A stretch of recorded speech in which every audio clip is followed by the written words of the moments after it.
മനസ്സിലേ ഇനി ഇവിടെ ഇരിക്കുന്നത് അപ്പൊ അവിടെ ഒന്ന് ഇരുന്നതിന് ശേഷം ഇനി നാളെ ഇന്റർവ്യൂ അല്ലേ, ഞാൻ ഈ പറയുന്ന കാര്യങ്ങൾ എഴുതിയെടുത്തോന്ന് പറഞ്ഞു. മേരി ഞാൻ പറഞ്ഞു കേൾക്ക്,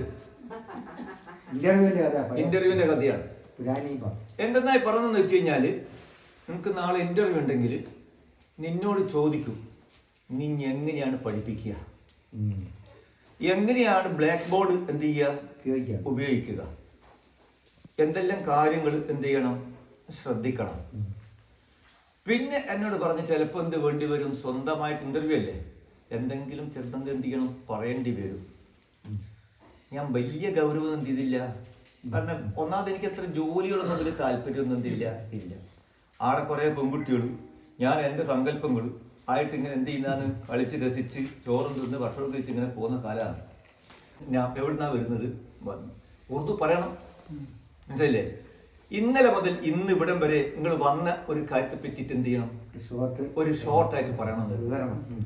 4 വാചകത്തിൽ ഞാൻ അതൊന്ന് ഒതുക്കി. മൂപ്പര് പറഞ്ഞ അത് എൻ്റെ ഓർമ്മ ഉണ്ടായി, അധികമൊന്നും വളയാനൊന്നും പോയില്ല.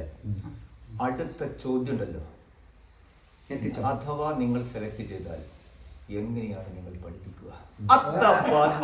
ചോദ്യം മോനെ.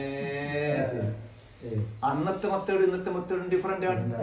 അപ്പൊ ഞാൻ എന്ത് പറഞ്ഞെന്ന് വെച്ച് കഴിഞ്ഞാൽ, ബ്ലാക്ക് ബോർഡ് എന്ത് ചെയ്യണം ഉപയോഗിക്കണം, കഠിന ശബ്ദങ്ങൾ എന്ത് ചെയ്യണം ആദ്യം കുട്ടികൾക്ക് പറഞ്ഞു കൊടുക്കണം, ചിത്രങ്ങൾ എന്ത് ചെയ്യണം കാണിച്ചു കൊടുക്കണം, കുട്ടികൾക്ക് പിന്നെ മറ്റ് എന്താണ് പിന്നെ ഈ പുസ്തകത്തിലെ ഭാഗങ്ങൾ വായിച്ചു കൊടുക്കണം എന്നൊക്കെ ആര് പഠിപ്പിച്ചെനിക്ക് ഇവിടെ ഈ കുത്തിരിക്കുന്ന ആളെ പഠിപ്പിച്ചിട്ടിരിക്കുന്നല്ലേ.